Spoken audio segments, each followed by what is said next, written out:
सो मैंने परचेस कर लिया नथिंग फ़ोन 4A, जो कि एकदम ही ब्रांड न्यू फ़ोन है from the brand nothing. And इससे 1 साल पहले नथिंग फ़ोन 3A आया था। सो ये फ़ोन उसका सक्सेसर है।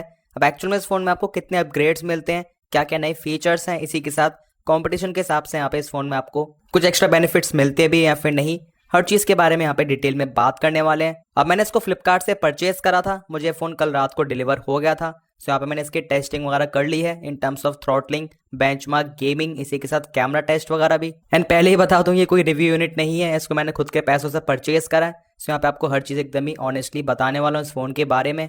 अब फ़ोन की प्राइसिंग डेफिनेटली पहले के कंपैरिजन में काफ़ी ज़्यादा हायर साइड पे है। एंड ऐसा इसी वजह से क्योंकि यहाँ पे जितने भी इंटरनल स्टोरेज है, रैम है, उन पे प्राइस हाइक हो रखा है। उसी की वजह से हर फोन की प्राइसिंग बढ़ गई आज के टाइम पे। अब मैंने परचेस करा है 8GB रैम 128GB स्टोरेज वाला, इसका जो बेस वेरिएंट आता है। एंड वैसे इसकी प्राइसिंग है 32,000 रुपीज़, मुझे पड़ गया 29,000 रुपीज़ का। एज मुझे मिल गया 3,000 रुपये का इंस्टेंट डिस्काउंट SBI की क्रेडिट कार्ड पे। हाँ, एक सोचने वाली बात जरूर है क्योंकि यहाँ पे फोन 29,000 रुपीज़ में मैंने परचेस करा 128GB स्टोरेज वाला। एंड अभी कुछ ही दिन पहले मैंने मोटोरोला का S70 फ्यूजन परचेस करा था 28,000 रुपीज़ में, जिसमें 256GB स्टोरेज है। तो उस हिसाब से डेफिनेटली नथिंग की प्राइस थोड़ी ज़्यादा हायर साइड पे है। बाकी अनबॉक्सिंग एक्सपीरियंस की बात करें तो वैसे फ़ोन को ऑर्डर करने के बाद मुझे उसी दिन फ़ोन डिलीवर हो गया। मतलब इसकी फर्स्ट सेल कल आई थी 13 मार्च को, एंड मुझे ये फ़ोन लकीली कल 13 मार्च को ही रात में डिलीवर हो गया था। अब जो डिलीवरी का एक्सपीरियंस था वो काफ़ी नॉर्मल था, हमेशा की तरह ही। एंड जो डिलीवरी प्रोवाइड करी गई थी वो ई कार्ड की तरफ से नहीं बल्कि शैडो फैक्स की तरफ से प्रोवाइड करी गई थी। तो उसमें भी यहाँ पे प्रॉपर्ली OTP वगैरह रहता है, उसमें आपको ओपन बॉक्स डिलीवरी रहती है। एंड आपको फोन को प्रॉपर्ली चेक करने के बाद देन OTP बताना होता है, उसके बाद आपके यहाँ पे जो डिलीवरी है वो सक्सेसफुल मानी जाती है। एंड हाँ, मेक श्योर यहाँ पे आपको फोन को अच्छी तरीके से चेक जरूर कर लेना है क्योंकि S70 फ्यूजन के अनबॉक्सिंग के टाइम पे मुझसे एक हल्की सी चीज मिस आउट हो गई। एज यहाँ पे आप देखेंगे इसके कैमरा में एक हल्का सा छोटा सा व्हाइट डॉट है जो कि अंदर है, बाहर नहीं है। इसको मैंने क्लीन वगैरह करके देख लिया है। अभी डॉट इतना ज्यादा माइनर है कि यहाँ पे नोटिस होना भी काफी ज्यादा मुश्किल है। अब उस टाइम पे इसको मैं देख लेता, उसके बाद भी यहाँ पे डिलीवरी एजेंट इस पे एक्सेप्ट करता है या फिर नहीं, वो चीज बात की है। बाकी देखते हैं, इसको शायद अब मैं मोटोरोला ब्रांड पे ही लेके जाऊंगा इसको दिखाने के लिए इसका क्या हो सकता है। हालांकि डॉट काफी ज्यादा माइनर है, इससे कोई भी इशू नहीं आएगा कैमरा की परफॉर्मेंस में भी, बट फिर भी देखने से ऐसा लगता है यहाँ पे नए के नए फोन में ऐसी चीज हो गई है।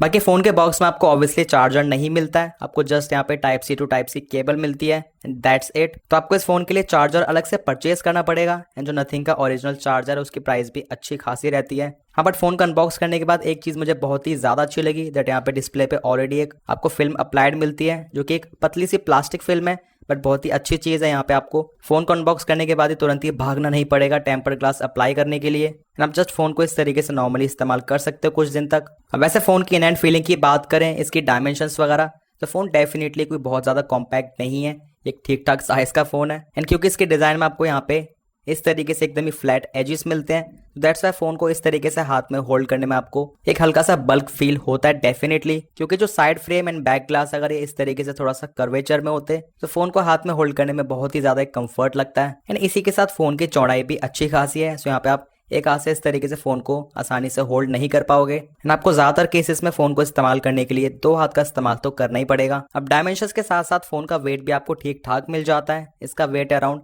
205 ग्राम। बाकी वैसे फोन हाथ में होल्ड करने में आपको ठीक ठाक सा प्रीमियम फील होता है प्राइस के अकॉर्डिंग। ऐसा इसी वजह से क्योंकि आपको यहाँ पे बैक में ग्लास मिलता है प्रॉपर्ली, कोई भी प्लास्टिक का इस्तेमाल नहीं करा गया है। हाँ, वैसे यहाँ पे किस ग्रेड का ग्लास है वो कंपनी ने यहाँ पे स्पेसिफाई नहीं करा है, बट आपको एटलीस्ट यहाँ पे ग्लास मिल रहा है तो वो अच्छी चीज़ है। एंड वही साइड की बात करें तो यहाँ पे ऑल दो आपको प्लास्टिक मिलता है, बट इन्होंने यहाँ पे जो प्लास्टिक इस्तेमाल करा है वो काइंड ऑफ एक रबरिश फिनिश में है। तो इसी वजह से यहाँ पे फोन की जो ग्रिप है वो बहुत ही अच्छी लगती है हाथ में होल्ड करने में। एंड फोन बिल्कुल भी स्लिपरी फील नहीं होता है। सो मुझे चीज़ बहुत ही ज़्यादा पसंद आई। और अदर ब्रांड्स के कंपैरिजन में यहाँ पे नथिंग ने कुछ अलग करा है। एंड फ्रंट में मिल जाती है गोरिल्ला ग्लास 7i की प्रोटेक्शन। सो यहाँ पे भी ये फ़ोन ठीक ठाक है फ्रंट डिस्प्ले की प्रोटेक्शन के लिए। अब बिल्ड क्वालिटी में मुझे यहाँ पे एक छोटी सी कंप्लेंट है, वो है रिगार्डिंग इसके बटन्स। अब बटन्स वैसे यहाँ पे देखने में बहुत ही अच्छे लगते हैं, स्टाइलिश लगते हैं, व्हाइट पे सिल्वर कलर के एंड ये मैट फिनिश में। सो यहाँ पे आपको स्क्रैचेस वगैरह भी जल्दी दिखाई नहीं देंगे। बट जो चीज़ मुझे अच्छी नहीं लगी वो यहाँ पे आपको इसमें हल्का सा एक प्ले मिलेगा। मतलब इस तरीके से बटन्स हल्के से यहाँ पे ऊपर नीचे मूव कर रहे हैं। यहाँ पे तीनों बटन्स इस तरीके से मूव करते हैं, तो स्पेशली इस तरीके से बटन पे फिंगर को प्लेस करने के बाद आप इजीली इसको यहाँ पे मूव कर पाएंगे। इसमें आवाज़ भी आती है। बाकी जो लेफ्ट वाला बटन है ये भी यहाँ पे मूव होता है, इसमें भी आपको आवाज़ सुनाई देगी। हाँ, फ्रंट में आपको यहाँ पे ऑप्टिकल फिंगरप्रिंट स्कैनर मिल जाता है जिसकी स्पीड अच्छी है। मतलब जिस तरीके से बेसिकली जो ऑप्टिकल फिंगरप्रिंट स्कैनर है उसकी स्पीड रहती है तो जस्ट यहाँ पे नॉर्मल वैसी ही है। हाँ, बाकी जो इसकी पोजीशन है वो थोड़ी सी ऊपर होती तो ज़्यादा बेटर रहता। ऐसे यहाँ पे आप देखेंगे फ़ोन का साइज़ अच्छा खासा है, तो आप फ़ोन को इस तरीके से ग्रिप करोगे, अगर आप कहीं बाहर हो फ़ोन हाथ से गिर ना जाए उस केस में आपको यहाँ पे नीचे इस तरीके से काफ़ी ज़्यादा आना पड़ेगा। थोड़ा सा यहाँ पे अनकंफर्टेबल है ये चीज़। तो इसकी पोजीशन अगर यहाँ पे स्लाइटली ऊपर रहती लाइक यहाँ पे तो बहुत ही ज़्यादा कंफर्टेबल रहता फिर। हाँ, बट एक चीज़ इसको थोड़ा सा कंपनसेट कर देती है, वो है इसका यहाँ पे जो है आपको कैमरा बम्प मिलता है। सो आप फिंगर को इस तरीके से इस पर रेस्ट करके फिर फ़ोन को यहाँ पे कंफर्टेबली अनलॉक कर सकते हो। सो आपको यहाँ पे थोड़ा सा एक सहारा मिल जाता है। अब फ़ोन के बॉक्स में आपको यहाँ पे इस तरीके से एक ट्रांसपेरेंट केस भी मिलता है जो कि फुली सिलिकॉन है। सो मुझे नहीं लगता ये केस 1 महीने से ज़्यादा टिक भी पाएगा, क्योंकि इस तरीके के केस बहुत ही जल्दी येलो होते हैं। हाँ, बट एक चीज़ बहुत ही ज़्यादा बढ़िया है दैट फ़ोन का अनबॉक्स करने के बाद इसको हम जैसे अप्लाई करते हैं तो आपको एकदम यहाँ पे फुली ट्रांसपेरेंट फील मिल जाता है। एंड केस को अप्लाई करने के बाद ऐसा लगता भी नहीं यहाँ पे कोई कवर अप्लाई करा भी हुआ है। अब वैसे तो कंपनी यहाँ पे इसमें IP64 की रेटिंग प्रोवाइड कर रही है, बट वो बहुत ज़्यादा कोई अच्छी रेटिंग नहीं है। तो मेरे हिसाब से आपको इस फ़ोन को IP रेटिंग में कोई ज़्यादा काउंट नहीं करना चाहिए। एज आप एक्चुअल नंबर्स देखेंगे तो वो जस्ट हैं 25 centimetre for 20 minutes. So 25 centimetres की डेप्थ कुछ भी नहीं होती है, आपको कम से कम 1.5 मीटर की डेप्थ मिली जाती है नॉर्मली IP68 69 में। बाकी बैक में इस तरीके से आपको 63 मिनी LEDs मिलती हैं जो कि बेसिकली अलग अलग टास्क में वर्क कर जाती हैं। जस्ट लाइक यहाँ पे मैं वॉल्यूम को कम या फिर ज़्यादा कर रहा हूँ तो देखने में डेफिनेटली काफ़ी कूल लगता है। बाकी इसी के साथ सेटिंग्स में जाने के बाद यहाँ पे आप कस्टमाइज कर सकते हो इसको ये नाम देते हैं ग्लिफ इंटरफेस। इसके आप इंटेंसिटी को कम या फिर ज़्यादा कर सकते हो, लाइक आप इसको कितना ब्राइट रखना चाहते हो। एंड इसी के साथ किस किस चीज़ में ये वर्क करे, like ringtones, notification, flip to glyph. तो इस तरीके से फ़ोन को फ्लिप करने के बाद यहाँ पे फिर LED लाइट जल जाते हैं इस तरीके से। मेन चीज़ यहाँ पे आ जाती है थर्ड पार्टी इंटीग्रेशन। इसमें आप देखेंगे इसको ऑन करने के बाद जो ऊबर या फिर जोमेटो है इस पर आपको एक तरीके से प्रोग्रेस शो करेगा, जो आपका ऑर्डर है वो कितनी देर में डिलीवर होगा आपको यहीं से इंडिकेशन मिल जाएगा। बाकी रिंगटोन के साथ यहाँ पे कुछ इस तरीके से परफॉर्म करती है। अलग अलग रिंगटोन में आपको यहाँ पे अलग अलग इफेक्ट्स मिल जाते हैं। तो देखने में डेफिनेटली काफ़ी ज़्यादा बढ़िया है एंड एक्चुअल में रिस्पॉन्सिव भी है। इसमें आपको कोई भी डिले या फिर लैग फील नहीं होगा एंड एक्चुअल में रिस्पॉन्सिव भी काफ़ी ज़्यादा है। लाइक एक्चुअल में आपको साउंड के साथ ही एकदम ही फील होती है, कोई भी इसमें डिले या फिर लैग नहीं है। बाकी कैमरा में इस तरीके से वीडियो रिकॉर्डिंग स्टार्ट करने पे जो रेड कलर की लाइट है वो इस तरीके से ब्लिंक करती है। तो इस तरीके से आपको छोटे छोटे टच मिल जाते हैं जो कि देखने में काफ़ी बढ़िया लगती है। इसको आप यहाँ पे बंद भी कर सकते हो। इसके बाद बात करते हैं डिस्प्ले की। सो डिस्प्ले की क्वालिटी के बारे में बात करने से पहले मैं बात करना चाहूँगा इसके बेजल्स की, जो कि डेफिनेटली देखने में काफ़ी ज़्यादा लगते हैं 2026 के स्टैंडर्ड के हिसाब से। सेम प्राइस में आने वाला ये मोटोरोला का फ़ोन आपको कितना ज़्यादा एक सीमलेस प्रीमियम एक्सपीरियंस दे देगा डिस्प्ले के मामले में। अब ऑल्दो इसमें कर्व डिस्प्ले इसकी वजह से आपको यहाँ पे बेजल्स बहुत ही ज़्यादा कम मिल रहे हैं, बट अल्टीमेटली आपको देखने का एक्सपीरियंस तो यहाँ पे मोटो में ज़्यादा बेटर लगेगा। सो मेरे हिसाब से यहाँ पे जो बेजल्स हैं वो थोड़े कम करे जा सकते थे। अब यहाँ पे जो आपको बेजल्स की सिमेट्री मिलती है वो काफ़ी ज़्यादा यूनिफॉर्म है, लाइक चारों तरफ यहाँ पे इसका साइज बिल्कुल सेम है, बट फिर भी स्पेशली 30-35 हज़ार रुपये के हिसाब से यहाँ पे मुझे इसके बेजल्स ज़्यादा लगे हैं। वहीं डिस्प्ले क्वालिटी की बात करें तो इसमें आपको मिल जाती है 6.78 इंचज़ की एक एमोलेड डिस्प्ले जिसका रिफ्रेश रेट 120 हर्ट्ज है। तो वैसे डिस्प्ले की क्वालिटी बहुत ही ज़्यादा अच्छी है। यहाँ पे आपको प्रॉपर्ली एक स्मूथ एक्सपीरियंस मिल जाएगा। यहाँ पे जो इसका टच रिस्पॉन्स है वो भी बहुत ही ज़्यादा अच्छा है, काफ़ी क्विक है। बाकी एक और बहुत ही ज़्यादा अच्छी चीज़ है दैट इस बारी ब्रांड ने जो पिक्सल डेंसिटी है वो बढ़ा दी है। तो डिस्प्ले यहाँ पे नथिंग फोन 3A के मुकाबले ज़्यादा शार्प है एंड इसकी पिक्सल डेंसिटी अराउंड 440 ppi। अब ब्राइटनेस की बात करें तो ब्रांड क्लेम करता है 800 निट्स की टिपिकल ब्राइटनेस। लाइक इंडोर में इस तरीके से जब भी हम ऑटो ब्राइटनेस को ऑफ करने के बाद ब्राइटनेस को फुल करेंगे तो इस केस में यहाँ पे इसकी ब्राइटनेस 800 निट्स रहेगी, बट जैसे यहाँ पे ऑटो ब्राइटनेस को ऑन करने के बाद हम ब्राइटनेस को फुल कर देंगे एंड स्पेशली धूप में जब भी अपनी ब्राइटनेस को अपने आप ही इंक्रीज करेगा देन उस केस में ब्राइटनेस जा सकती है 1600 निट्स तक। एंड यहाँ पे जो पीक ब्राइटनेस है वो ब्रांड क्लेम कर रहा है 4500 निट्स की, जो कि स्पेशली यहाँ पे रहती है HDR कंटेंट वगैरह के लिए। वो भी डिस्प्ले का काफ़ी छोटा सा पार्ट इतना ज़्यादा ब्राइट होता है, तो उस वाले नंबर को ज़्यादा कोई सीरियसली मत लेना। अब वैसे बात करें डिस्प्ले की ब्राइटनेस की तो यहाँ पे मुझे इसकी ब्राइटनेस ठीक ठाक लगी आउटडोर में, बट ऐसा बहुत ज़्यादा इंप्रेसिव नहीं लगी। लाइक जिस तरीके से यहाँ पे 1600 निट्स को क्लेम कर रहे हैं तो उसके मुकाबले डेफिनेटली मुझे यहाँ पे इसका रिस्पांस थोड़ा कम ही लगा। एंड मैंने सोचा क्यों ना इसी सेम प्राइस के मोटो S70 फ्यूजन के साथ इसकी डिस्प्ले को कंपेयर कर लेते हैं। एंड मैं सच में एकदम ही शॉक हो गया, लाइक जो डिफरेंस है वो इतना ज़्यादा क्रेजी है। अब यहाँ पे आप देखेंगे दोनों फोन्स में जो अडेप्टिव ब्राइटनेस है वो ऑन है इनकी ब्राइटनेस मैक्सिमम 100% है, बट उसके बाद भी मोटोरोला कितना ज़्यादा बेटर परफॉर्म कर रहा है, स्पेशली इसी के साथ आउटडोर में आप देखेंगे जो HDR परफॉर्मेंस है। वैसे मोटोरोला क्लेम कर रहा है 5200 निट्स की ब्राइटनेस एंड ये क्लेम करते हैं 4500 निट्स की, बट उसके बाद भी यहाँ पे डिफरेंस उससे भी कहीं ज़्यादा लग रहा है। एंड मैंने बहुत ज़्यादा ट्राई करा एकदम ही धूप में जाने के बाद इसकी यहाँ पे जो सेंसर है उस पर टॉर्च मार के भी देखा, बट उसके बाद भी यहाँ पे इसकी ब्राइटनेस काफ़ी लिमिटेड सी लगती है। तो डिस्प्ले की ब्राइटनेस इज जस्ट एवरेज, बाकी जो इसके कलर्स हैं वो बहुत ही ज़्यादा अच्छे हैं, काफी true to life colours produce करती है इसकी डिस्प्ले। आपको ऐसा कोई बहुत ज्यादा ओवर सैचुरेशन नहीं दिखेगा, तो क्वालिटी डिस्प्ले की बहुत ही ज्यादा बढ़िया है। इसी के साथ यहाँ पे एक फ्लैट डिस्प्ले है, तो कुछ लोग यहाँ पे फ्लैट डिस्प्ले को प्रेफर भी करते हैं, तो टोटली आपकी चॉइस है। अब जैसे हम बात करते हैं सॉफ्टवेयर एक्सपीरियंस की, ये टोटली पर्सनल चॉइस हो जाती है, क्योंकि दिखने में यहाँ पे जो नथिंग OS है वो बहुत ही ज़्यादा सिंपल लगता है, कोई आपको खास फीचर्स मिलते नहीं है। जैसे आपको यहाँ पे कुछ काम के फीचर्स मिल जाते हैं एंड आपको यहाँ पे काइंड ऑफ एकदम ही स्टॉक एक्सपीरियंस दे देता है। अब वैसे इसकी रिफाइनमेंट स्मूथनेस बहुत ही ज़्यादा अच्छी है, एंड ऑल्दो इनको मार्केट में आए हुए बहुत ज़्यादा टाइम नहीं हुआ है, बट उसके बाद भी यहाँ पे जो UI की स्मूथनेस आपको मिलती है वो काफ़ी पॉलिश्ड मिलती है। एंड स्पेशली बात करें यहाँ पे एनिमेशंस की, तो वो भी आपको काफ़ी ज़्यादा क्विक मिलेंगी। एक और चीज़ मैं नोटिस करी यहाँ पे फोन्स में, इस तरीके से बहुत सारी एप्लीकेशंस को ओपन करने के बाद जो एनिमेशन है उसमें जिटर्स वगैरह आने लग जाते हैं, बट उस चीज़ को भी यहाँ पे काफ़ी अच्छे तरीके से हैंडल कर लेता है। यहाँ पे आप देख सकते हैं इतनी सारी एप्लीकेशन में भी यहाँ पे स्मूथनेस एकदम ही बरकरार है।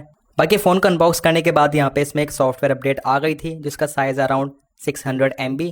इसमें बहुत सारी चीज़ें इंक्लूडेड थी, just like general bug fixes, इसी के साथ जो कैमरा की एनहेंसमेंट्स हैं, विजुअल एनहेंसमेंट। सो ये काफ़ी अच्छी खासी अपडेट थी। इसको इंस्टॉल करने के बाद ही मैंने फ़ोन की पूरी टेस्टिंग करी है, लाइक बेंचमार्क की, परफॉर्मेंस की, डिस्प्ले की, हर चीज़ की। बाकी इसी के साथ बात करें सॉफ्टवेयर अपडेट की, तो यहाँ पे ब्रांड क्लेम कर रहा है इसमें आपको 3 साल के और मेजर एंड्रॉइड के अपडेट्स मिल जाएंगी। करंटली यहाँ पे रन कर रहा है एंड्रॉइड 16 नथिंग OS 4.1 पे। बाकी डिटेल में इसके सॉफ्टवेयर एक्सपीरियंस की बात करेंगे, हर फीचर की, इसके रिव्यू या फिर कंपैरिजन वीडियो में, एज ए वीडियो बहुत ही ज़्यादा लॉन्ग होता जा रहा है। इसके बाद स्ट्रेट अवे बात करते हैं इसकी परफॉर्मेंस की। इसमें आपको मिलता है स्नैपड्रैगन 7S Gen 4 प्रोसेसर। इस चीज़ को यहाँ पे सेटिंग्स में भी प्रॉपर्ली शो कर रहे हैं, जो कि बहुत ही बढ़िया चीज़ है। एंड एक और बहुत ही ज़्यादा अच्छी बात है दैट यहाँ पे हर वेरिएंट में ये UFS 3.1 की स्टोरेज दे रहे हैं। मेरे पास 128 GB का वेरिएंट है, इसमें भी आपको प्रॉपर्ली वही स्टोरेज मिलेगी जो कि इसके एकदम ही टॉप नॉच वेरिएंट में मिलेगी। बाकी इसी के साथ इसमें आपको मिल जाती है LPDDR5X की रैम। तो उन सभी चीज़ों में फ़ोन एकदम ही सॉर्टेड है। अब बेंचमार्क स्कोर्स की बात करें, तो यहाँ पे मैंने कुछ बेंचमार्क को रन करा है, तो इसमें आपको काफ़ी ठीक ठाक से स्कोर्स मिल जाएंगे। अब मैं खास करके इसके स्कोर्स को कंपेयर करना चाहूँगा मोटोरोला S70 फ्यूजन के साथ, क्योंकि दोनों फोन्स में एक्जैक्टली सेम स्टोरेज टाइप, इसी के साथ रैम, प्रोसेसर, हर चीज़ बिल्कुल ही सेम है। तो यहाँ पे आप देखेंगे दोनों फोन्स काफ़ी ज़्यादा क्लोज हैं, ऑल्दो यहाँ पे S70 फ्यूजन स्लाइटली बेटर है। बाकी Antutu बेंचमार्क पे भी यहाँ पे जो S70 फ्यूजन है ये ज़्यादा बेटर परफॉर्म कर रहा है,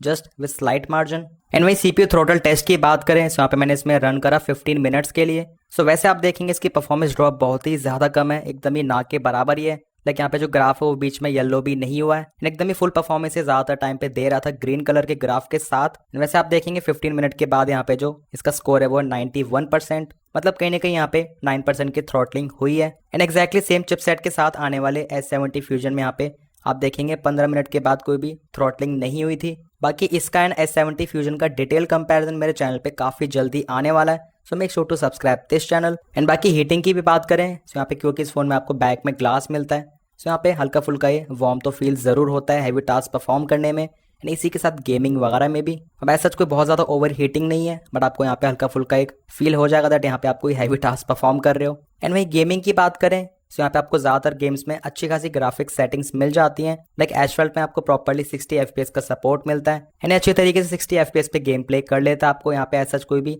लैग जिटर्स नोटिस नहीं होंगे, एंड एक्चुअल में यहाँ पे जो चिपसेट है वो बहुत ही स्टेबल तरीके से परफॉर्म करता है। एंड वही बात करें BGMI की, तो उसमें आपको 120 FPS का सपोर्ट मिल जाता है, एंड एक्चुअल में गेम प्ले भी बहुत ही ज़्यादा अच्छा रहता है, एकदम ही स्मूथ एक्सपीरियंस मिलता है। बाकी यहाँ 120 FPS पर थोड़ी देर गेम प्ले करने के बाद फ़ोन बैक से थोड़ा बहुत वार्म ज़रूर से फील होता है, एज आई टोल्ड यू, क्योंकि इसमें आपको बैक में ग्लास मिलता है। एंड स्पेशली जिन फोन्स में आपको बैक में प्लास्टिक मिलता है या फिर एक वीगन लेदर जैसे डिज़ाइन मिलता है, उनमें आपको हीटिंग थोड़ी कम फील होती है। सो ग्लास बैक का यहाँ पे एक हल्का सा ड्रॉबैक तो ज़रूर रहता है, जो कि एकदम ही नेचुरल चीज़ है।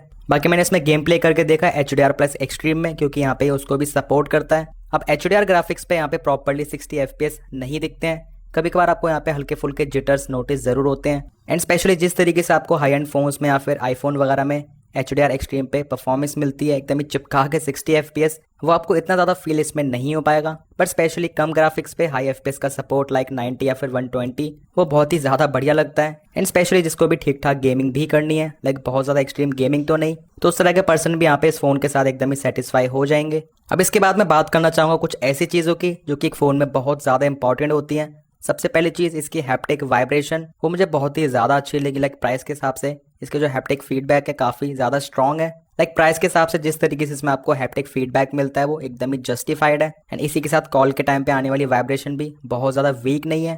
तो जो भी छोटी मोटी नोटिफिकेशन या फिर कॉल वगैरह यहाँ पे वाइब्रेशन मोड पे मिस होने के चांसेस काफ़ी ज़्यादा कम है, क्योंकि इसी प्राइस में कुछ फ़ोन्स में आपको वाइब्रेशन बहुत ही ज़्यादा घटिया मिलती है।